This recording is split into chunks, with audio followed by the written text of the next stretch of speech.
اٹھا ہوا طبیب سے پھر بھی سماج ہے. دنیا میں آج فرض مسلط کا راج ہے. اٹھا ہوا طبیب سے پھر بھی سماج ہے. ہونے لگے ہیں ٹھیک کورونا کے کچھ مریض. ہونے لگے ہیں ٹھیک کورونا کے کچھ مریض. مت بھولنا کہ بغض علی لا علاج ہے. مت بھولنا کہ بغض علی لا علاج ہے. ماں کے احسان ثواب کی مجلس ہے. ٹھوکر لگی اور منہ کے بل بچہ چل گرا. ٹھوکر لگی اور منہ کے بل بچہ چل گرا. یا یہ مولا مدد کہتی ہوئی آتی ہے ماں. جانے کیسا ربط ہے ماں اور علی کے درمیان. جانے کیسا ربط ہے, جانے کیسا ربط ہے ماں اور علی کے درمیان. یا یہ بچہ پکارے در پہ آ جاتی ہے ماں. جانے ان اشکوں سے اس کو کس بلا کا پیار ہے. جانے ان اشکوں سے اس کو کس بلا کا پیار ہے. لے کے ایک رومال ہر مجلس میں آ جاتی ہے ماں. اور اپنے غم کو بھول کر روتے ہیں جو شبیر کو. اپنے غم کو بھول کر روتے ہیں جو شبیر کو. ان کے اشکوں کے لیے جنت سے آ جاتی ہے ماں. شکریہ ہو ہی نہیں سکتا کبھی اس کا بیان. شکریہ ہو ہی نہیں سکتا کبھی اس کا بیان. مرتے مرتے بھی دعا جینے کی دے جاتی ہے ماں. میں گزارش کروں گا جناب علامہ ریاض زہری صاحب سے سیدہ تنویر فاطمہ بنت سید سلطان اکبر جعفری زوجہ جسٹس علی مقبول رضوی صاحب کے چہلوں کی احسان ثواب اور بلندی درجات کی وجہ سے خطاب فرمائیں علامہ ریاض چودھری صاحب. اور آپ سے ایک مرتبہ پھر گزارش ہے پلیز آگے آگے آ جائیے. درود بھیجتے ہوئے محمد والے محمد.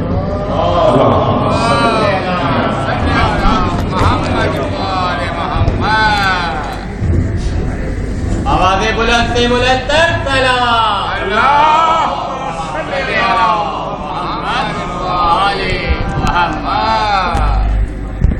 مرحومہ کے لیے ایک سورہ فاتحہ. سیدہ تنویر فاطمہ بنت سید اکبر جعفری سلطان اکبر جعفری.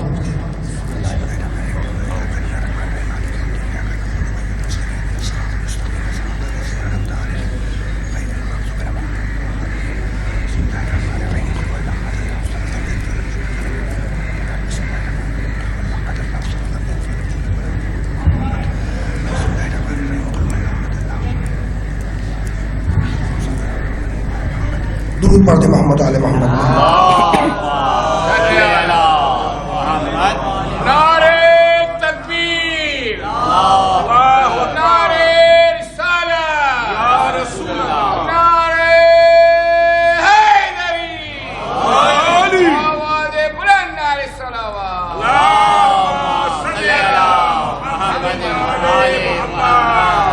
اعوذ باللہ السمیع العلیم من الشیطان اللعین الرجیم. بسم اللہ الرحمن الرحیم. الحمد للہ الملک الحق المبین المتصاغر لعظمتہ جبابرۃ الطاغین المتخاضع لکبریائہ اوطاط المتمردین المعترف بربوبیتہ سائر الخلق اجمعین. والصلاة والسلام والتحیۃ والاکرام علی اشرف النبیین وخاتم المرسلین سیدنا و مولانا ابی القاسم محمد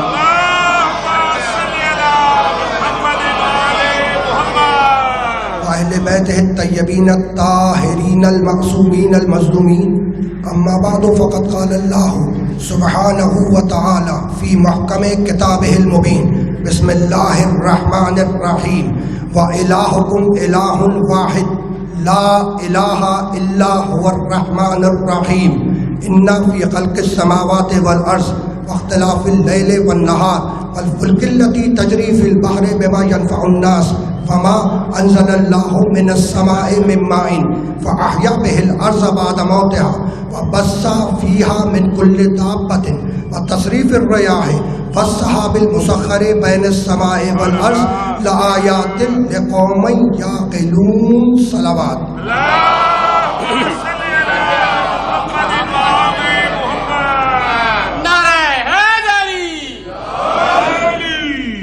عزیزان محترم، یہ مجلس ترحیم، یہ مجلس ایصال ثواب ایک ایسی ہستی کے لیے منعقد کی جا رہی ہے جن کی پوری زندگی مذہب، تہذیب اور ادب کے مثلث میں تھی. یہ ایصال ثواب ایک ایسی ہستی کے لیے ایصال ثواب کی مجلس منعقد کی جا رہی ہے جن کی پوری زندگی مذہب، ادب اور تہذیب کے مثلث میں تھی. بعض شخصیتیں ایسی ہوتی ہیں کہ دنیا سے جب اٹھ جاتی ہیں تو لوگ ان کے کردار کو، ان کے اخلاق کو، ان کے طور طریقے کو دیکھ کر بے اختیار یہ کہتے ہیں کہ جب یہ ایسی ہے تو جن کو یہ مانتی ہوں گی وہ کیسے ہوں گے. بعض کردار واقعی ایسے ہوا کرتے ہیں. تو یہ مجلس ایصال ثواب ایک مومنہ کے ایصال ثواب کی مجلس ہے، ٹھیک. اور وہ مومنہ زائرہ بھی تھی، وہ مومنہ زائرہ بھی تھی، ایسی مومنہ جو زائرہ بھی تھی.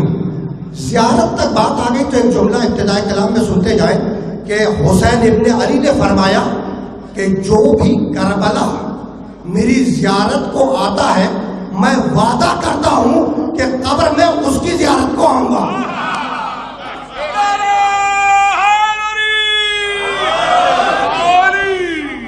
خصائص حسینیہ میں یہ روایت مل جائے گی، ہے نا. مولا حسین نے کیا فرمایا کہ جو بھی کربلا میری زیارت کو آتا ہے میں وعدہ کرتا ہوں کہ قبر میں اس کی زیارت کو آؤں گا. تو ساری دنیا حسین کی زائر اور حسین مومنین کا زائر.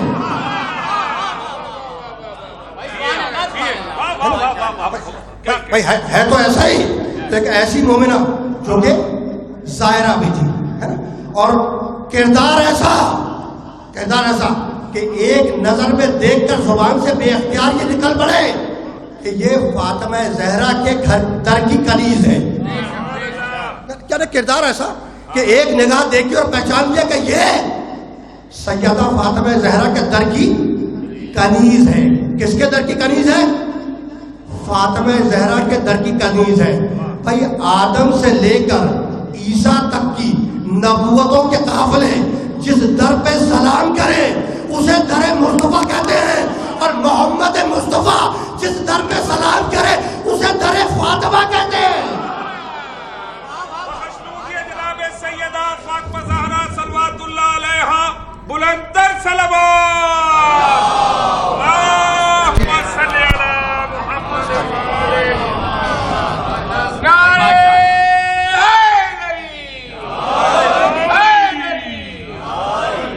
یعنی ایسی مومنہ کہ بے اختیار زبان سے نکل پڑے کہ یہ فاطمہ زہرا کے در کی کنیز ہے. اور میں نے جملہ کیا کہا کہ آدم سے لے کے عیسیٰ تک کی نبوتوں کے قافلے جس در پہ سلام کرے اسے در مصطفیٰ کہتے ہیں. میرے پاس سپورٹ میں روایتیں ہیں لیکن وقت میں اتنی گنجائش نہیں ورنہ وہ روایتیں میں پڑھتا، ٹھیک. اور محمد مصطفیٰ جس در پہ سلام کرے اسے در سیدہ فاطمہ زہرا کہتے ہیں. یہ برادران اہل سنت نے بھی روایت لکھی ہے، میں نے خود پڑھی ہے روایت کہ رسول صبح کے وقت دروازے فاطمہ پر آتے تھے اور آ کر کہتے تھے السلام علیکہ یا اہل بیت النبوہ، السلام علیکہ یا اہل البیت. دونوں طریقے سے روایت ہے، ٹھیک. تو رسول صبح دروازے فاطمہ پر آ کر سلام کرتے ہیں اور اس کے بعد بیت میں مسجد میں جا کر نماز پڑھتے. بھائی یہی تو سمجھانا چاہ رہا ہوں کہ پہلے نبی اہل بیت کے در پر سلام کرتا اور پھر جا کر نماز پڑھتا. اور سامنے کی بات ہے بھائی ایسا تو ہے نہیں بھیا ہوا کیا؟ بھیا ہوا کیا کہ نبی پہلے آ کر بیت کے اہل بیت کے در پر سلام کر رہے ہیں اور پھر جا رہے ہیں مسجد میں نماز پڑھ رہے ہیں، ہے نا سوال؟ تو سورہ نور میں ایک آیت ہے، یا ایھا الذین آمنوا تدخلوا بیوتا غیر بیوتکم حتی تستونی وتصلی علی اہلہا۔ اے ایمان لانے والوں، اے ایمان لانے والوں، جب کسی گھر میں داخل ہو تو پہلے گھر والے کو سلام کرو پھر گھر میں داخل ہو۔ میں نہیں کہہ رہا، میں نہیں کہہ رہا، قرآن کی آیت کہہ رہی ہے۔ سلام بلندر سلام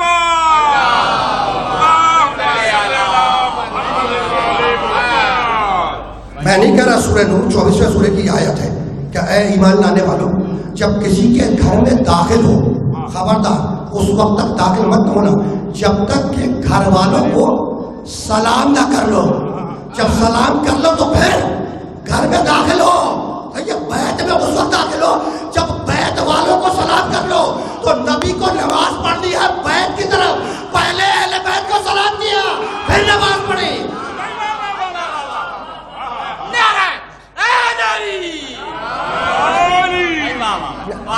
نبی کو نماز پڑھنی ہے بیت کی طرف، تو پہلے اہل بیت کو سلام کیا پھر بیت کی طرف نماز پڑھی، ہے نا؟ اور وہ بیت کا خالق کون ہے؟ وہیں تک بات آنی ہے نا۔ اب انہوں نے بھی لا کا تذکرہ کیا، فاضلی صاحب نے بھی لا کا تذکرہ کیا، تو میں نے بھی فاتحہ پر بیٹھے بیٹھے سوچ لیا کہ میں بھی ابتدا لا الہی سے کروں گا۔ تو یہ بیت کا خالق کون ہے؟ وہی ہے جس کا کرنا پڑتا ہوں لا الہ الا اللہ، یہی ہے نا۔ دیکھنا آیت میں ہے یہ، میں نے اس مجلس ترغیب کے لیے سالانہ کلام میں 2 آیتیں تلاوت کیا آپ کی خدمت میں، اور وہ سورہ بقرہ کی 163ویں اور 164ویں آیت ہے۔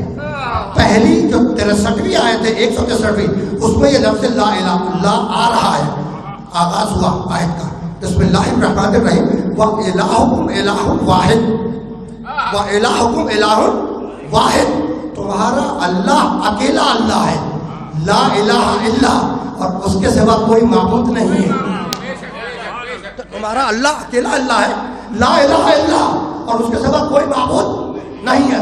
هو الرحمن الرحیم، وہ رحمان ہے وہ رحیم ہے۔ ہوا کے معنی تو سمجھتے ہو نا، قل هو اللہ احد، ہے نا؟ ہوا کی زمین وہ کہو کہ وہ اللہ ایک ہے، تو الہکم الہ الواحد، تمہارا اللہ اکیلا اللہ ہے، لا الہ الا، اور اس کے سوا کوئی معبود نہیں ہے۔ هو الرحمن الرحیم، وہ رحمان ہے وہ رحیم ہے۔ یعنی پہلی آیت میں اللہ نے اپنا تعارف کروایا کہ وہ رحمان ہے وہ رحیم ہے، تمہارا اللہ اکیلا اللہ ہے اور اس کے سوا کوئی معبود نہیں ہے۔ اور جب دوسری آیت کا آغاز کیا تو وہ نشانیاں بیان کی جنہیں دیکھ کر اللہ کو پہچانا جائے۔ میں ابھی اس لفظ لا الہ پہ آؤں گا، لیکن دونوں آیتوں کا ترجمہ کرتا ہوں، وقت میں بہت زیادہ گنجائش نہیں ہے۔ اب نشانیاں بیان کی، نشانیوں کو دیکھو اور اس کو پہچانو، وہ جو ہے نا کائنات کا خالق، اس کو پہچانو۔ کیا لگا ان فی خلق السماوات والارض، آسمان اور زمین کی خلقت میں، واختلاف اللیل والنہار، اور دن اور رات کے آنے جانے میں ہماری نشانیاں ہیں، والفلک التی تجری فی البحر بما ينفع الناس، اور سنو سمندروں کے سینے چیر کر چلنے والی کشتیوں میں ہماری نشانیاں ہیں۔ وما انزل اللہ من السماء من ماء، اور دیکھو تو صحیح کہ کس طریقے سے میں نے آسمان سے پانی برسایا، تو اس برستے ہوئے پانی میں ہماری نشانیاں ہیں۔ وَأَحْيَا بِهِ الْأَرْضَ بَعْدَ مَوْتِهَا، اور سنو یہ زمین مردہ تھی، ہم نے آسمان سے پانی برسایا، جب پانی برسایا تو یہ مردہ زمین مردہ مٹی زندہ ہو گئی، تو موت کے بعد زندگی میں ہماری نشانیاں ہیں۔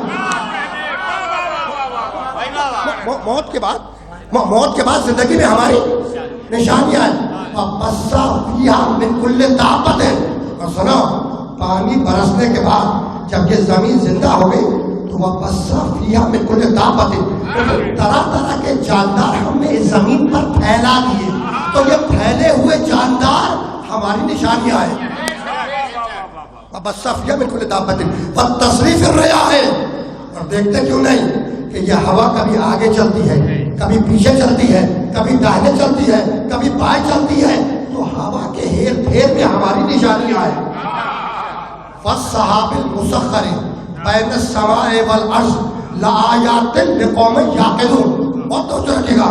اور تم دیکھتے کیوں نہیں کہ کس طریقے سے ہم نے زمین اور آسمان کے درمیان بادلوں کو مسخر کر دیا. اب یہ چلے گا تو اذن الہی سے, برسے گا تو اذن الہی سے. تو ہم نے ان میں نشانیاں رکھی ہیں عقل والوں کے لیے, احمقوں کے لیے نہیں. ان فی ذالک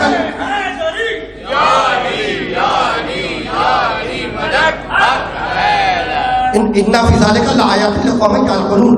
ہم نے ان میں نشانیاں رکھی ہیں عقل والوں کے لیے, نادانوں کے لیے نہیں. تو میں نے دونوں آیتوں کا ترجمہ آپ کی خدمت میں پیش کر دیا. پہلی آیت مبارکہ 163 اس پہ روکوں گا. اللہ کیا کہہ رہا ہے؟ وَإِلَٰهُكُمْ إِلَٰهٌ وَاحِدٌ. تمہارا اللہ اکیلا اللہ ہے, لا الہ الا, اور اس کے سوا کوئی معبود نہیں ہے. ٹھیک ہے, لا الہ الا اللہ یہ اسلام کا بنیادی کلمہ ہے. بھائی اسلام کا بنیادی کلمہ کیا ہے؟ لا الہ الا اللہ. یعنی کلمے کو لا نفی سے شروع کیا. لا الہ کوئی معبود نہیں, الا اللہ سوائے اللہ کے. تو میں اب ہاتھ جوڑ کے آپ کی خدمت میں جملہ عرض کروں کہ بھائی کلمہ یہ بھی تو ہو سکتا تھا نا کہ اللہ واحد, کہو کہ اللہ ایک ہے. بھائی ہو سکتا تھا نا, اور چھوٹا مختصر بہت اسٹریٹ فارورڈ ہو سکتا تھا کہ اللہ واحد, کہو کہ اللہ ایک ہے. لیکن کلمہ اللہ واحد نہیں ہے. کلمے کو اللہ نے نفی سے شروع کیا, لا الہ کوئی معبود نہیں. ٹھیک, تو بات کیا ہے؟ تو بات یہ ہے کہ اگر کلمہ ہوتا اللہ واحد, کہو کہ اللہ ایک ہے, تو وہ جو 360 بتوں کے پجاری تھے وہ آگے بڑھ کے کہتے ہیں کہ بھائی مان لو 360 ہمارے اور ایک محمد کا فرق کیا پڑتا ہے. اگر کلمہ ہوتا اللہ واحد, کہو کہ اللہ ایک ہے, تو 360 بتوں کے پجاری, دیکھو بتوں کی تاریخ بھی بہت پرانی ہے نا. 360 بتوں کے پوجا کرنے والے تھے. لومڑی کے پجاری تھے, شیر کے پجاری تھے, خرگوش کے پجاری تھے, یعنی سورج کے پجاری تھے, ستاروں کے پجاری تھے, چاند کے پجاری تھے, اور حد تو یہ ہے کہ حلوے کے پجاری تھے. ابھی بھی ہے. حد تو یہ ہے کہ حلوے کے پجاری بھی تھے. بھائی حلوہ بناتے تھے, خود سے بناتے تھے, بنانے کے بعد اسے پوچھتے تھے, جب قحط پڑ جاتا تھا تو اسی کو کھا لیتے تھے. پوجا بھی ہو گئی, پیٹ بھی بھر گیا. یہ تو تاریخ عرب میں ہے. تو اگر کلمہ ہوگا اللہ واحد, کہو کہ اللہ ایک ہے, تو وہ جو 360 بتوں کے پجاری تھے وہ پکار کے کہتے کہ بھائی مان لو 360 ہمارے ایک محمد کا. اسی لیے کلمے کو نفی سے شروع کیا کہ لا الہ, لا الہ. دولت خدا نہیں, عسکر خدا نہیں, لشکر خدا نہیں, صدر خدا نہیں, فوج خدا نہیں, وزیر خدا نہیں, لات خدا نہیں, منات خدا نہیں, حبل خدا نہیں, عزا خدا نہیں. یعنی پہلے سارے جھوٹے خداؤں کا انکار کرو, پھر اس ایک حق کا اقرار کرو. یہ بات یہ فلسفہ سمجھ میں آیا کہ کلمے کو نفی سے شروع کیا. لا الہ, لا الہ کوئی معبود نہیں, الا اللہ سوائے اللہ کی. ہے نا بھائی, زمانہ بنتا ہے ماضی حال اور مستقبل کو ملا کر. زمانہ کیسے بنتا ہے؟ ماضی حال مستقبل کو ملا کر زمانہ بنتا ہے. یہ کلمہ توحید ہے, لا الہ الا اللہ, ہے نا. یہ کلمہ توحید کیا ہے؟ لا الہ الا اللہ. اچھا, یہ کلمہ تمہیں کس نے دیا؟ کس نے دیا یہ کلمہ؟ محمد رسول اللہ نے دیا یہ کلمہ. کب دیا؟ 1400 برس پہلے. تو اچھا, یہ کلمہ دیا محمد رسول اللہ نے, اور کب دیا؟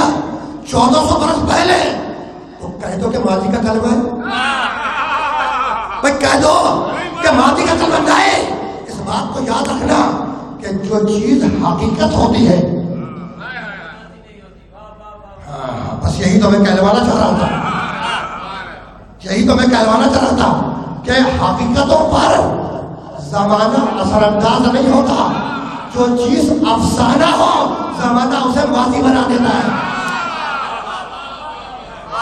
جو چیز حقیقت ہو اس کا زمانے پہ اثر نہیں ہوتا، زمانے کا اس پر اثر نہیں ہوتا، لیکن جو چیز افسانہ ہو زمانہ اسے ماضی بنا دیتا ہے نا. تو کلمہ توحید اسلام کا بنیادی کلمہ کس نے دیا؟ محمد رسول اللہ نے. کب دیا؟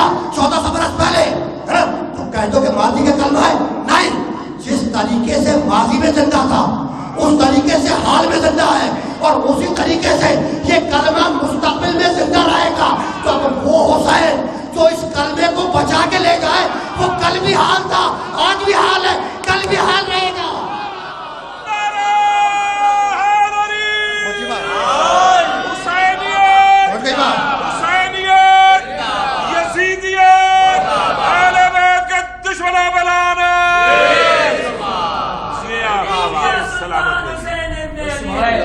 پہنچ گئی بات. سلطان حسین ابن علی ہے، ایک منہ بولتا قرآن حسین ابن علی ہے.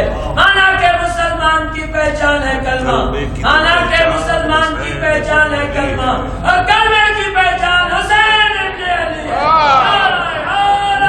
ہے. تو یہ کلمہ توحید کو نفی سے اسی لیے شروع کیا، لا الہ، تاکہ اس لفظ لا الہ میں ساری جھوٹی طاقتوں کی نفی ہو جائے.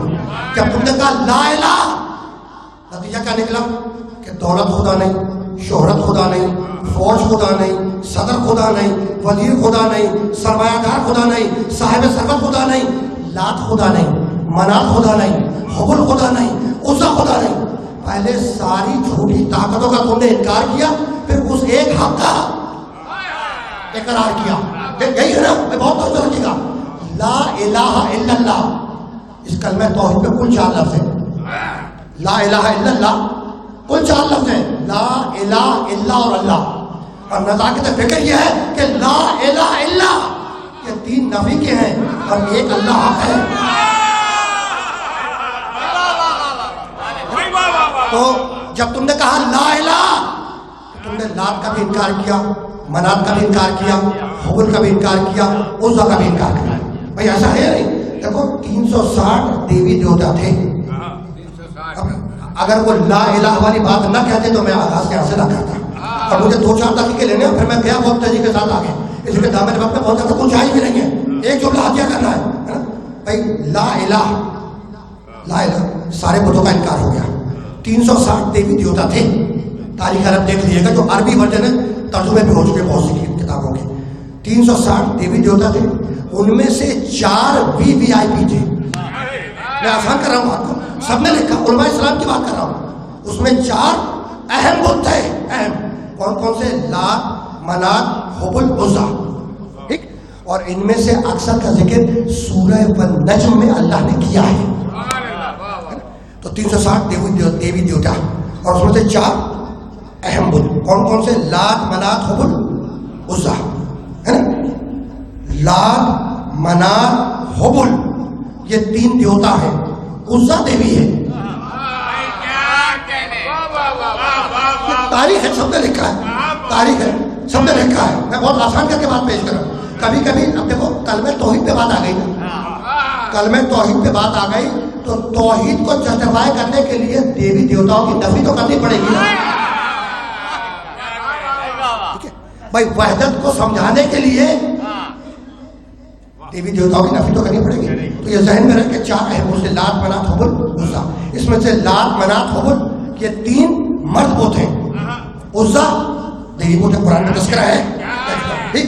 اب مجھے آپ بتلائیں کہ اسلام کی پہلی جنگ کون سی ہے؟ اسلام کی پہلی جنگ کون سی ہے؟ جنگ بدر. بالکل صحیح فرمایا. جا کے جتنی تواریخ ہیں اس کو اٹھا کے دیکھ لیجیے گا کہ اسلام کی پہلی جنگ ہے جنگ بدر.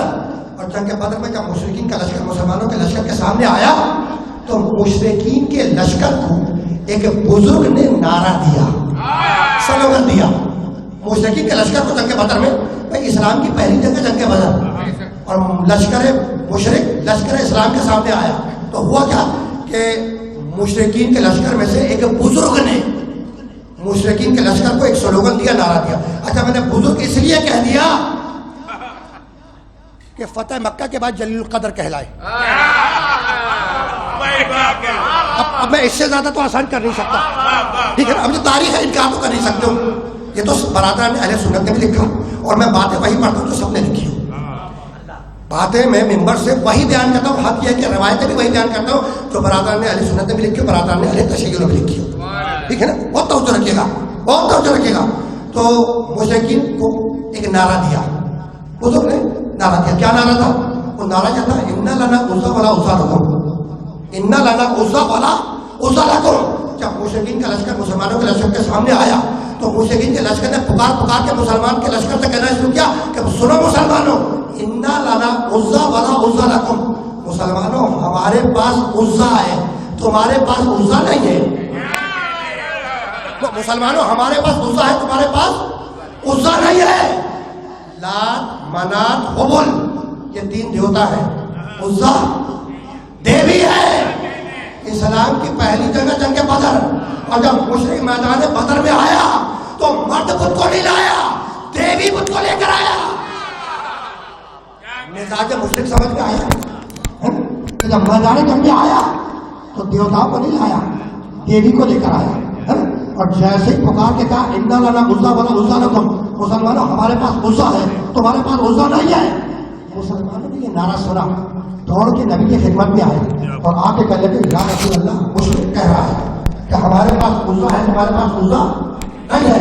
تو اللہ کے رسول ہمارے لیے بھی کسی نعرے کا بندوبست کر دیجیے. اللہ کے رسول مشرک کہہ رہا ہے کہ ہمارے پاس عزا ہے، تمہارے پاس عزا نہیں ہے. تو اللہ کے رسول ہمارے لیے بھی کسی نعرے کا بندوبست کر دیجیے. نبی نے ان سے تو کچھ نہیں کہا، کہنے لگے علی کو بلاؤ.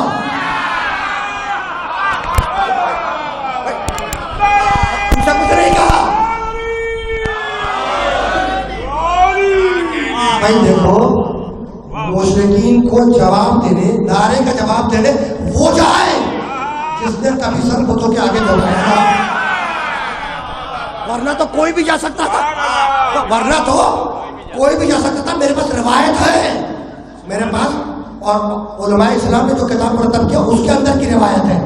ایک نے تابعین تبع تابعین کی بات ہو رہی ہے، ایک نے دوسرے سے پوچھا، یہ سوال کیا کہ بھئی جب دوسرے صحابہ کرام رضوان اللہ تعالیٰ اجمعین کا نام لیا جاتا ہے، ذکر کیا جاتا ہے، تو ان کے نام کے ساتھ رضی اللہ تعالیٰ عنہ لگایا جاتا ہے نا. اور جب سیدنا علی کا نام لیا جاتا ہے، علی مرتضیٰ کا، تو ان کے نام کے ساتھ کرم اللہ وجہہ لگایا جاتا ہے کہ اللہ نے ان کے چہرے کو کرامت بخشی، کرامت والا چہرہ. تو یہ فرق کیوں؟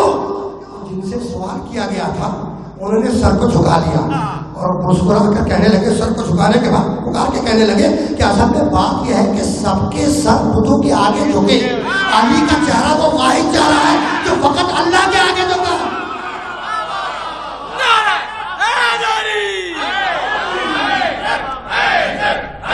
نہیں ہے دامن وقت میں بہت زیادہ گنجائش نہیں ہے، مجھے بہت تیزی کے ساتھ کچھ جملے ہتھیا کرنے ہیں، بہت تیزی کے ساتھ، ٹھیک ہے نا. اب آئے گا اللہ کے رسول ہمارے لیے بھی نعرے کا بندوبست کریں. رسول نے کہا علی کو بلاؤ، علی کو بلاؤ. علی آئے. جب علی آگے نا رسول نے کہا یا علی جاؤ اور جا کر مشرکین کے لشکر سے یہ کہہ دو کہ اللہ مولانا ولا مولا لکم، اللہ ہمارا مولا ہے، تمہارے پاس مولا نہیں ہے. علی گئے. دیکھو مشرک کہہ رہا تھا اِنَّ لَنَا عُزَّىٰ وَلَا عُزَّىٰ لَكُمْ، مسلمانوں ہمارے پاس عزا ہے، تمہارے پاس عزا نہیں ہے. عزا دیوی کو کہتے ہیں. پلٹ کر علی گئے اور پکار کے کہنے لگے مشرکین سے کہ اللہ مولانا ولا مولا لکم، اللہ ہمارا مولا ہے، تمہارے پاس مولا نہیں ہے. بھائی وہ دن اور آج کا دن مشرکوں کے پاس مولا نہیں ہوا کرتا.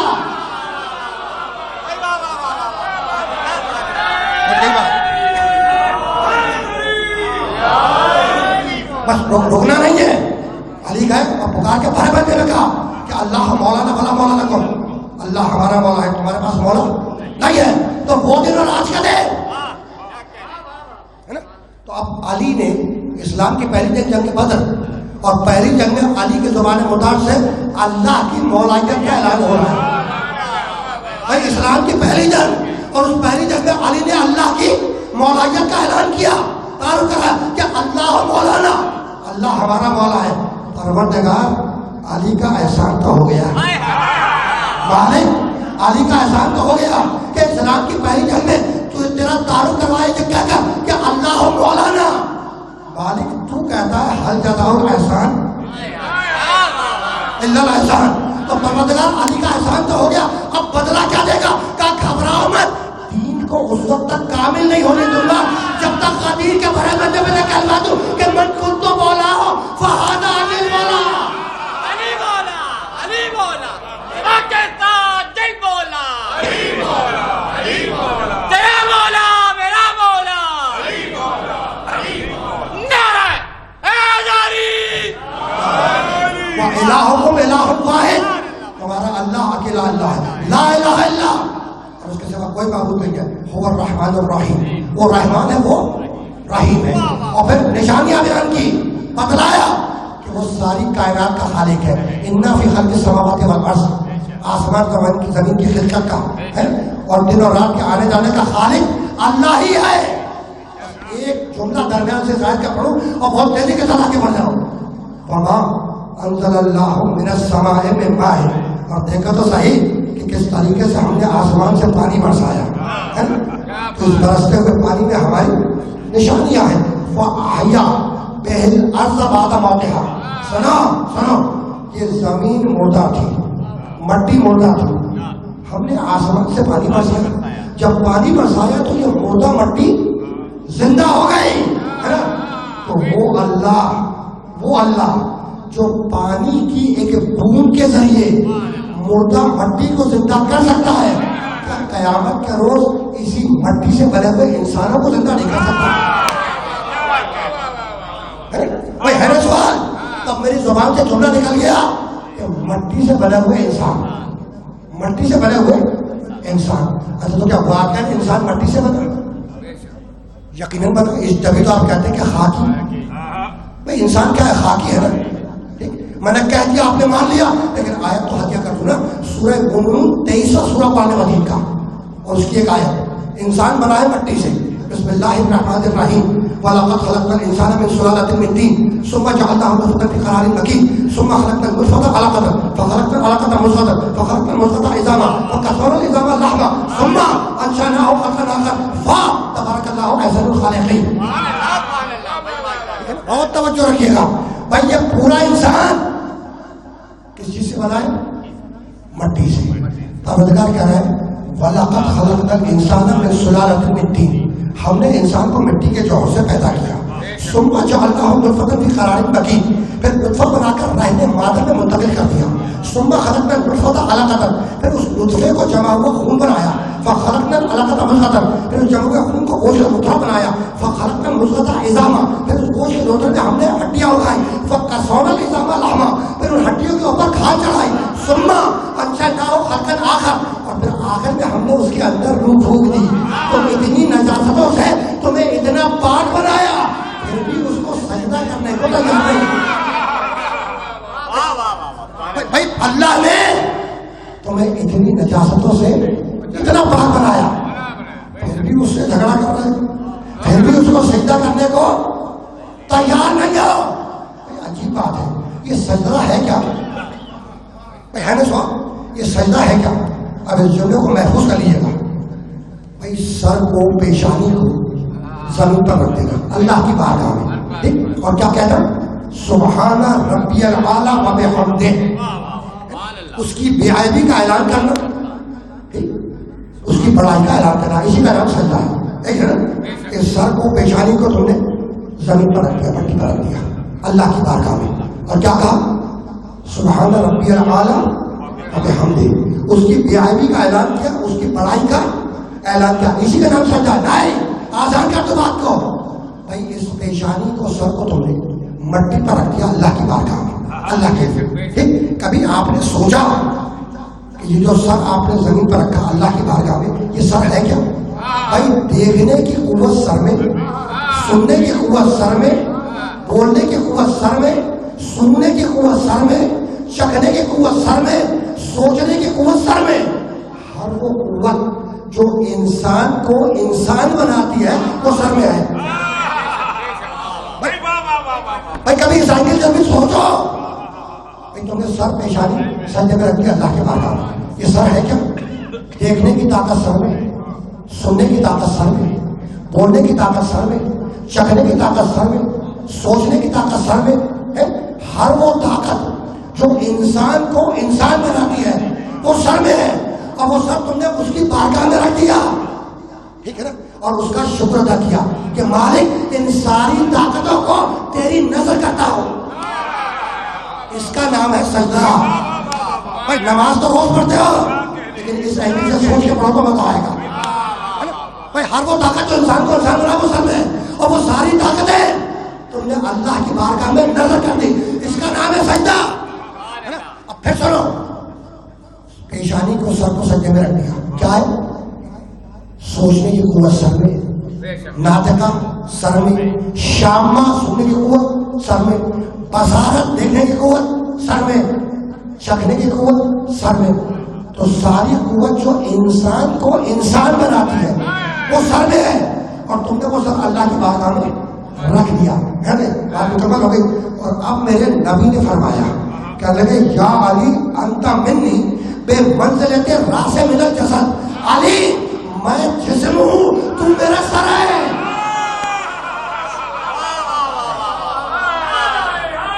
ہو گئی بات؟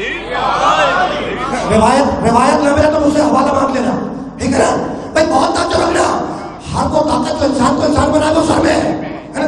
اور نبی نے کیا کہا، کیا فرمایا نبی نے؟ یا علی انت منی بے منزلت راس من الجسد، یا علی میں جسم ہوں تو میرا سر ہے۔ تو محمد جسم ہے، اس کا سر علی ہے نا۔ اب میں فصل اور بلا فصل کے جھگڑے میں کیا پڑھوں؟ بھائی محمد جسم ہے، اس کا سر ہے علی، اب میں فصل اور بلا فصل کے جھگڑے میں تمہیں کہاں رکھوں؟ میں تو اتنا جانتا ہوں کہ اگر سر اور دھڑ میں فاصلہ آ جائے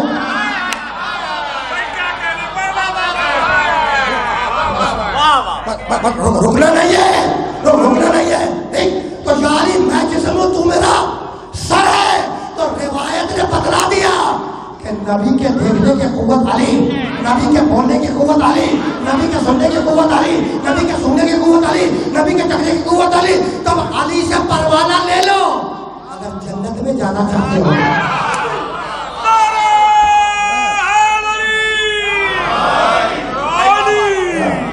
بس روکنا نہیں ہے، روکنا نہیں ہے۔ وَلَقَدْ خَلَقْنَا الْإِنسَانَ مِنْ سُلَالَةٍ مِنْ طِينٍ، ہم نے انسان کو مٹی کے جوہر سے پیدا کیا، یہی تو ہے نا، ہم نے انسان کو مٹی کے جوہر سے پیدا کیا۔ تو یہ پورا انسان کیا ہے؟ خاکی، پورا انسان کیا ہے؟ خاکی، مٹی سے بنا ہے۔ بس آنکھ ہے جس میں اللہ نے نور رکھا، بس آنکھ ہے جس میں اللہ نے نور رکھا ہے نا بھائی۔ اچھا بھائی آنکھ، پورا انسان خاکی ہے، آنکھ میں نور ہے، آنکھ میں نور ہے۔ اچھا میں اگر سوال کروں آپ سے کہ جناب آپ راستہ کس چیز سے دیکھتے ہیں؟ سوال کروں کہ آپ راستہ کس چیز سے دیکھتے ہیں؟ تو آپ یہ تو نہیں کہیں گے کہ میں راستہ ناک سے دیکھتا ہوں، راستہ کان سے دیکھتا ہوں، راستہ پیشانی سے دیکھتا ہوں، بھائی یہ تو نہیں کہیں گے نا۔ آپ کیا کہیں گے کہ راستہ آنکھ سے دیکھتا ہوں۔ اچھا بھائی یہ آنکھ سے کیوں دیکھتے ہو، ناک سے کیوں نہیں دیکھتے؟ بھائی آنکھ سے اس لیے دیکھتا ہوں کہ آنکھ میں نور ہے، آنکھ سے اس لیے دیکھتا ہوں کہ آنکھ میں نور ہے۔ تو جو راستہ دکھانے کے لیے کیا وہ خود نور نہیں ہوگا؟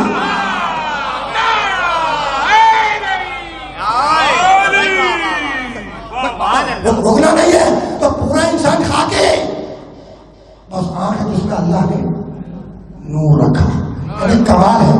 اللہ نے تمہیں دو ہاتھ دیے خاکی، دو پاؤں دیے خاکی، دو نتنے دیے خاکی، دو کان دیے خاکی، دو چوٹے دیے خاکی، دو ہونٹ دیے خاکی، دو آنکھیں دی نوری۔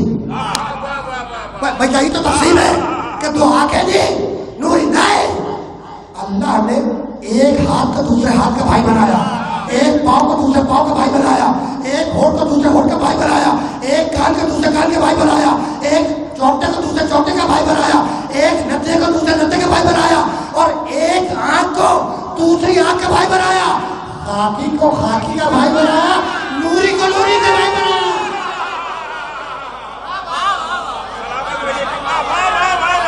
آخر سے ہے بس اب دیکھیں، بس مجھے 12 دقیقے ہی کہوں گا، ٹھیک ہے؟ کہوں گا، اس لیے میرا باپ کہتا رہا، اس میں کیا بات ہے، منٹ بھی کہہ سکتا تھا، لیکن اب چونکہ عادت بن گئی تو اس کو بدلوں گا تو نہیں آپ کے لیے، اس میں تو بات نہیں ہے نا، ایسا ٹوٹ گیا۔ اب 12 سے 14 تک میں بات کو تمام کر رہا ہے، بہت توجہ کیا بھائی، پورا انسان خاک ہی ہے، اللہ نے خاک سے بنایا، ٹھیک ہے نا۔ تو یہ جو تخلیق ہے نا، بس ایک چھوٹا تخلیق میں سنو، مجھے اجازت دے دو، یہ جو تخلیق خلقت ہے، پیدائش، بھائی خلقت سے آغاز ہے نا، آغاز کس چیز سے؟ خلقت سے، پیدائش۔ وَلَقَدْ خَلَقْنَا الْإِنسَانَ مِنْ سُلَالَةٍ مِنْ طِينٍ، ہم نے انسان کو مٹی کے جوہر سے خلق کیا، پیدا کیا۔ تو آغاز خلقت سے، پیدائش سے۔ اس بات کو یاد رکھیے گا کہ پیدا ہونا دلیل محکومیت ہے۔ اب میں ذرا سا جج صاحب کی طرف متوجہ ہو جاؤں اور ان کی خصوصیت کے ساتھ ان کی خدمت میں جملہ کیا کروں۔ حضور اب میں دعویٰ کر رہا ہوں، دلیل دوں گا ابھی، یہ میرا اسٹیٹمنٹ ہے، اس کی دلیل ابھی دوں گا۔ خلقت سے آغاز ہے، تخلیق سے، ہر چیز کا۔ یہ پیدا ہونا، پیدائش دلیل محکومیت ہے۔ میں آسان کر دوں آپ کو، میں اپنے باپ کے گھر میں پیدا ہوا، میرا باپ حاکم، میں اس کا محکوم۔ آپ اپنے والد کے گھر میں پیدا ہوئے، آپ کے باپ حاکم، آپ ان کے محکوم۔ کوئی میرے گھر میں پیدا ہوا، میں اس کا حاکم، وہ میرا محکوم۔ ٹھیک، تو یہ پیدا ہونا دلیل محکومیت ہے۔ اچھا، یہ حاکم اور محکوم کیا ہوتا ہے نا سوال؟ حاکم اور محکوم سب کو پتا ہوگا۔ حاکم جو حکم دے، محکوم جو اس پر عمل کرے، حکم کو مانے۔ ٹھیک، اور میں نے جملہ کیا کہا کہ پیدا ہونا دلیل محکومیت ہے، پیدا ہونا دلیل محکومیت ہے۔ میں اپنے باپ کے گھر میں پیدا ہوا، میرے باپ حاکم، میں ان کا محکوم۔ آپ اپنے باپ کے گھر میں پیدا ہوئے، آپ کے باپ حاکم، آپ ان کے محکوم۔ کوئی میرے گھر میں پیدا ہوا، میں اس کا حاکم، وہ میرا محکوم۔ تو پیدا ہونا دلیل محکومیت ہے۔ یہی سبب ہے کہ نبی کی پیدائش سے پہلے نبی کے باپ کو اٹھا لیا کہ کہیں محمد باپ کا محکوم نہ بننے پائے۔ اچھی بات، اور کوئی بات؟ تو پیدا ہونا دلیل محکومیت ہے، پیدا ہونا دلیل محکومیت ہے۔ یہی سبب ہے کہ نبی کی پیدائش سے پہلے نبی کے باپ کو اٹھا لیا کہ کہیں محمد باپ کا محکوم نہ بننے پائے۔ جسے باپ کا محکوم نہ بننے دینا تھا، اس کے باپ کو اٹھا لیا، اور جس کے باپ کو نہیں اٹھایا، اسے باپ کے گھر میں پیدا نہیں کیا، اپنے گھر میں پیدا کیا۔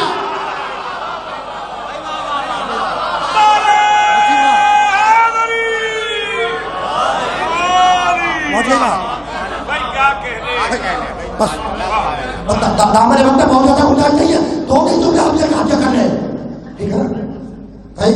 پیدا ہونا دلیل محکومیت۔ اسی لیے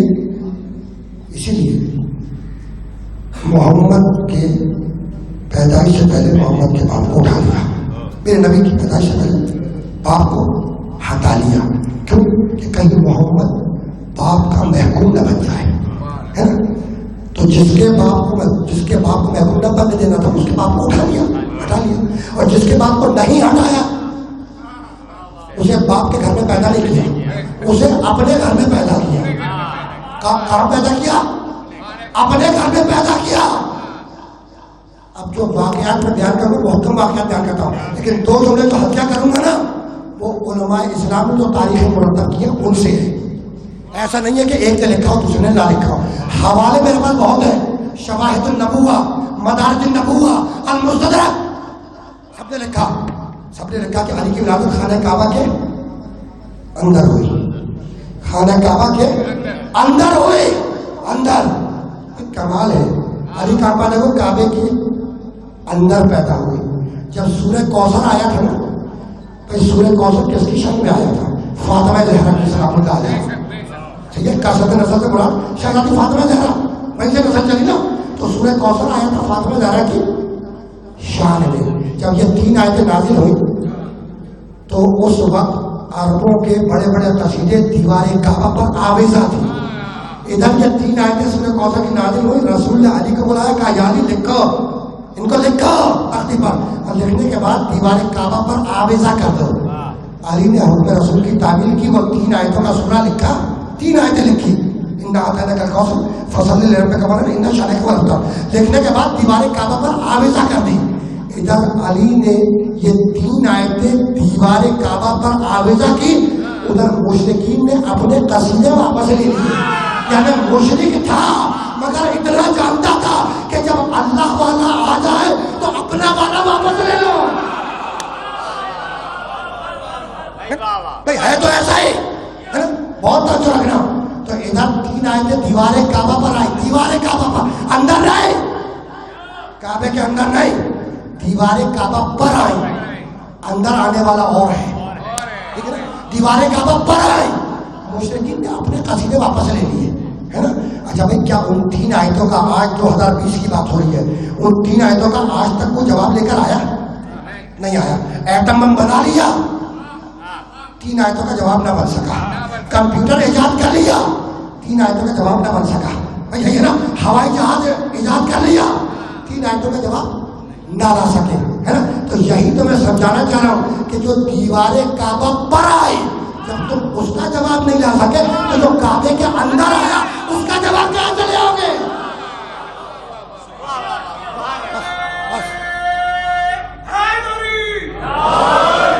بس دعویٰ میں کوئی وقت میں گنجائش نہیں ہے.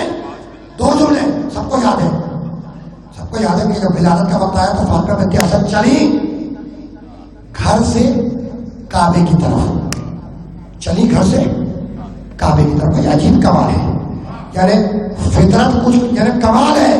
تمہارے دنیا کا اصول اور ہے اور آل محمد کے گھر کا اصول اور ہو گیا. میں کبھی کبھی عیسائی کی طرف سوچنا پڑتا ہے. ولادت کا وقت آئے, مثال دے رہا ہوں, اگر کوئی خاتون شاپنگ سینٹر میں شاپنگ کر رہی ہو اور بچے کی ولادت کا وقت آ جائے تو گھر کے باہر ہوگی, دوڑے گی گھر کی طرف, ہے نا. یہاں کیس الٹا ہے, ولادت کا وقت آیا تو گھر سے نکل کے چلی کعبے کی طرف. یہ پہلا عجوبہ ہے, پہلا عجوبہ. بتوں نے ٹھیک. اچھا آئی کعبے کی دیوار پر پہنچی, سب نے لکھا ہے کعبے کی دیوار پر, اور آنے کے بعد اپنا جسم اطہر, جسم مطہر کعبے کی دیوار سے مس کیا, ہاتھوں کو بلند کیا, دعا کی. وقت میں گنجائش نہیں ہے کہ پروردگارا تجھے واسطہ ہے معمار کعبہ کا اور مولود کعبہ کا,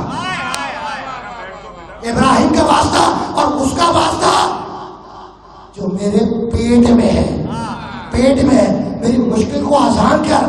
بتلا دیا کہ وہ بچہ جو آنے والا ہے وہ پیٹ کے باہر بھی مشکل کو حل کرے گا, پیٹ کے اندر بھی مشکل کو جاؤ. بہت توجہ رکھنا. پہلا عجوبہ کہ جب ولادت کا وقت آیا تو عام خاتون ہوتی تو گھر کی طرف دوڑتی, فاطمہ بنت اسد کعبے کی طرف دوڑی. دوسرا عجوبہ سن لو, جیسے ہی دعا کی اور جس نے مطہر کو کعبہ کی دیوار سے مس کیا, دیوار پھٹی, دیوار شک ہوئی پھٹی.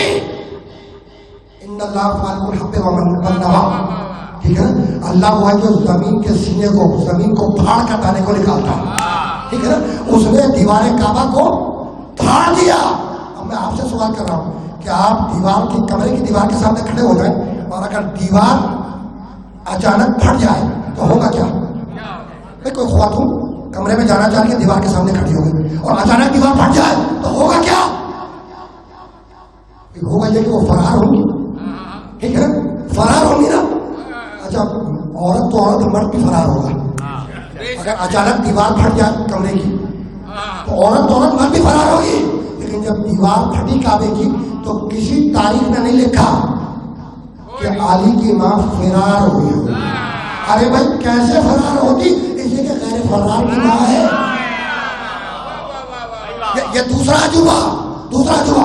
اور تیسرا عجوبہ برداشت کر لینا, اگر کسی صاحب کی اہلیہ زوجہ اگر بتلائے شاپنگ سینٹر شاپنگ کرنے چلی جائے اور مگر وہ سامنے دور حاضر کی مثالیں پیش کرو اور 3-4 گھنٹے گزر جائیں تو آپ کو تشویش ہوگی نا جناب کہ انسان کی اہلیت اگر بتائے چلی گئی 3-4 گھنٹے کے لیے تو آپ کو تشویش ہوگی میں کہیں کدھر ہے نا.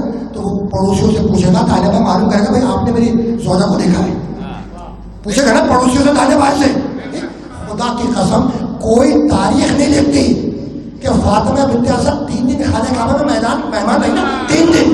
کوئی تاریخ نہیں لکھتی کہ ابو طالب نے گھر سے باہر نکل کر پڑوسیوں سے پوچھا ہو کہ جناب آپ نے میری زوجہ کو دیکھا ہے. تو جس طریقے سے محمد کو معلوم تھا کہ کیا ہونے والا ہے, اسی طریقے سے علی کے باپ کو بھی معلوم تھا, علی کی ماں فاطمہ بنت اسد کو بھی معلوم تھا. بس تو تمام ہو گئے, تمام ہو گئے. تو 3 دن مہمان نہیں, علی کی ولادت ہوئی. علی کی ولادت کہاں ہوئی؟ خانہ کعبہ میں, خانہ کعبہ. اچھا آسان جملے میں کیا کہو گے؟ بیت اللہ. اچھا بیت اللہ کی اردو بناؤ گے تو کیا بنے گا؟ اللہ کا گھر. ٹھیک ہے نا. تو علی کہاں پیدا ہوئے؟ اللہ کے گھر میں. 2020 چل رہا ہے, 1442 ہجری چل رہا ہے. آج بھی متمدن ممالک میں بھی, فورن کنٹریز میں بھی, کنٹری سائڈ ایریاز میں گھروں میں ولادت ہو جاتی ہے. پاکستان میں بھی ہوتی ہے. جو ترقی یافتہ ممالک ہیں ان میں بھی گھروں میں ولادت ہوتی ہے. 2020 چل رہا ہے, اس کے باوجود ہوتی ہے. اس لیے کہ اللہ کا بنا ہوا نظام ہے.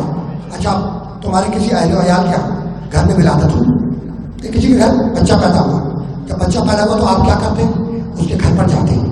جانے کے بعد اس کو بچے کی ولادت کی مبارکباد دیتے ہیں, ایسا ہی ہے نا. اچھا جو زیادہ قریب ہوتا ہے وہ مبارکباد دینے کے بعد بچے کو گود میں لیتا ہے, لینے کے بعد پیار کرتا ہے, بہت نفسیاتی بات ہے. اور پیار کرنے کے بعد اس کی صورت دیکھتا ہے اور دیکھ کر کہتا ہے کہ اس کی پیشانی تو دادا سے ملتی ہے, اس کا چہرہ تو باپ سے ملتا ہے, اس کے کان تو بہنوں سے ملتے ہیں, اس کے ہاتھ تو بھائیوں سے ملتے ہیں. تو بچہ جس گھر میں پیدا ہوتا ہے اس گھر والے سے تشبیہ دی جاتی ہے. بس یہ آخری جملہ ہے. بچہ جس گھر میں پیدا ہوتا ہے اس گھر والے سے تشبیہ دی جاتی ہے. علی پیدا ہوئے اللہ کے گھر میں. بھائی علی پیدا ہوئے اللہ کے گھر میں. تو جب علی کی ولادت ہوئی ہوگی تو جبریل مبارکباد کے لیے آئے ہوں گے نا. تو علی کی صورت دیکھنے کے بعد, مبارکباد دینے کے بعد جبریل نے رسول سے پوچھا ہوگا نا کہ یا رسول اللہ یہ بچہ ملتا کس سے ہے؟ تو جس گھر میں پیدا ہوتا ہے اس گھر والے سے تشبیہ دی جاتی ہے. ادھر جبریل نے سوال کیا, ادھر جواب آیا. نبی نے آنکھیں دیکھی کا عین اللہ, کان دیکھے کا حضور اللہ, چہرہ دیکھا کا وجہ اللہ, زبان دیکھی کا لسان اللہ, ہاتھ دیکھے کا ید اللہ. بس بات مکمل ہو گئی. بھائی بچہ جس گھر میں پیدا ہوتا ہے اس گھر والے سے تشبیہ دی جاتی ہے. علی پیدا ہوئے اللہ کے گھر میں. ایک مرتبہ میرے نبی نے نگاہ کی, آنکھیں دیکھی کا عین اللہ, کان دیکھے کا حضور اللہ, زبان دیکھی کا لسان اللہ, ہاتھ دیکھے کا ید اللہ, چہرہ دیکھا کا وجہ اللہ. تو عین اللہ, حضور اللہ, لسان اللہ, وجہ اللہ, ید اللہ, تو اتنا سب کچھ تو پہلے ہی سے لگا ہوا ہے. ہم نے علی بن ولی اللہ کہہ دیا تو پرابلم بھی ہو گئی.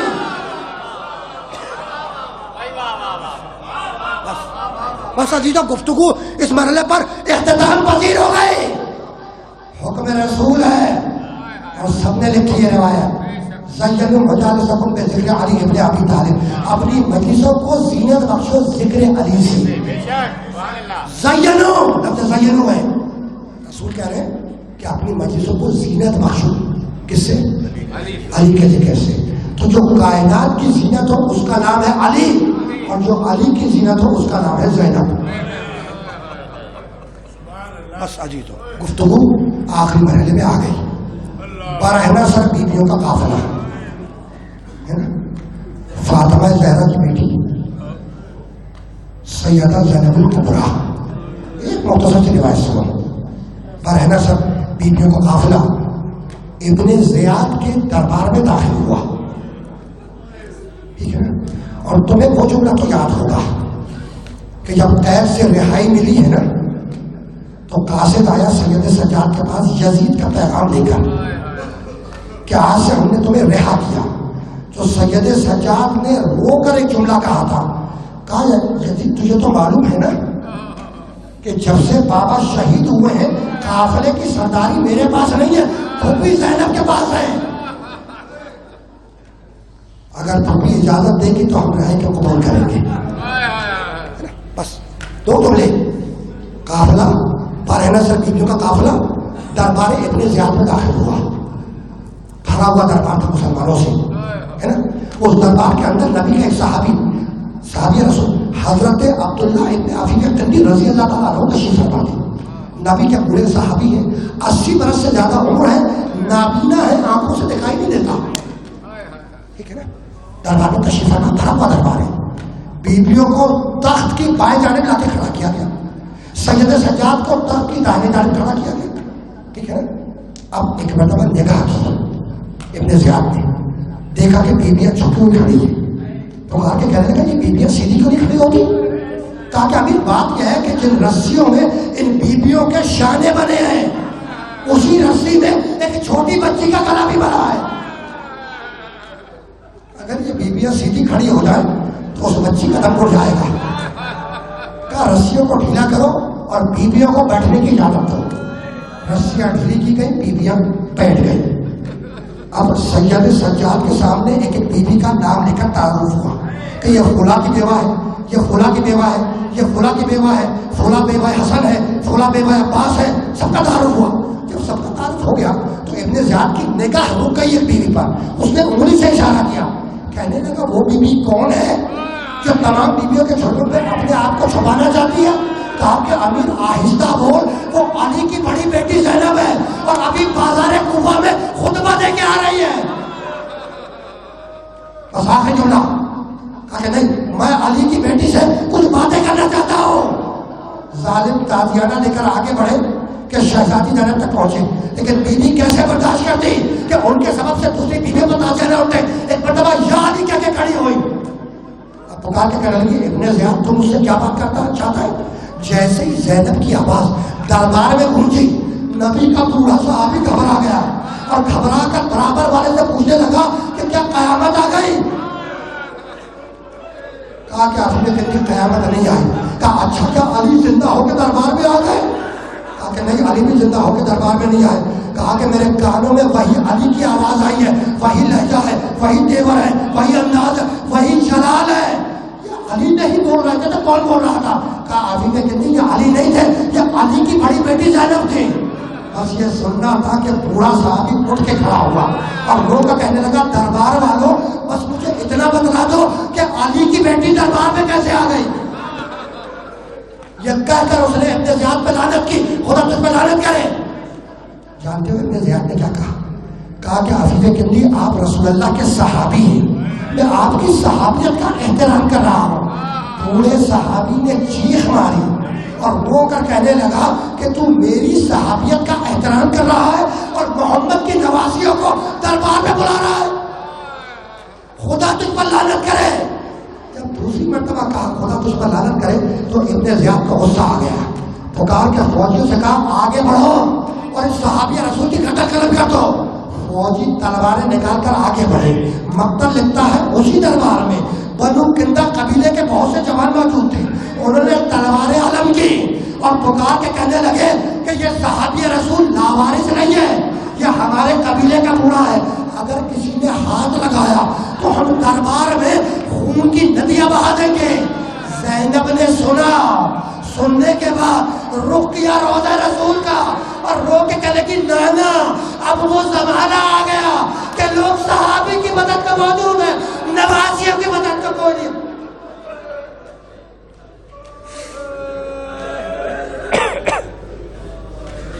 وسيعلم الذين ظلموا أي منقلب ينقلبون ربنا تقبل منا إنك أنت السميع العليم. پروردگارا اس عبادت کے وسیلے سے مرحومہ کی مغفرت فرما, ان کے درجات بلند فرما, مرحومہ کے جناب سیدہ کی ترقی کا نتیجہ عطا فرما, غرصت کو صبر جمیل عطا فرما. اور ایک سورہ فاتحہ مرحومہ سیدہ تنویر فاطمہ بنت سید سلطان اکبر جعفری.